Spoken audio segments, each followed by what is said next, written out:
талабыңыз орындалып тұр. Сондықтан одан енді бұл сөзіңізге басқа айтарымыз жоқ. Мына екі елдің арасында шынында да керемет әдемі әңгімелер бар ғой, соны жырлау керек дейді.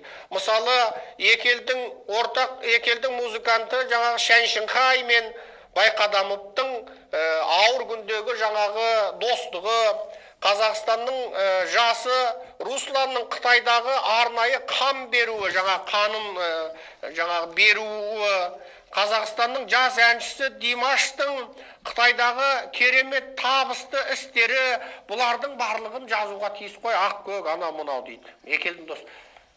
Енді Димашың, енді сіздер туралы бір ауыз айтқан жоқ қой. Мен осыдан 3 жыл ма 4 жылдың алдында Димаш, сен Қытайда ән айтып, Қытайдың миллионын тауып жүрсің.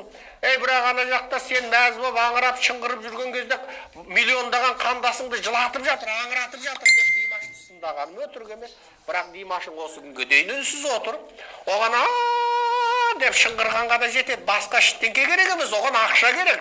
Сіздердің юан керек. Димашқа ол Қытайдағы 3 миллион қазақ қызық емес. Димаш емес, Қазақстанның барлық әншісі керек. Басы ең атақты әнші мәншіңнен тартып аяғана тойында тойдан айтып жүрген Қазақстанның халқы танымайтын әншіге дейін сол бүкіл Шыңжаңда қазақтар тұратын аудан, облыс, қала 30-40 қаланың бәрінде жәшік юан доллар алып қайтқан.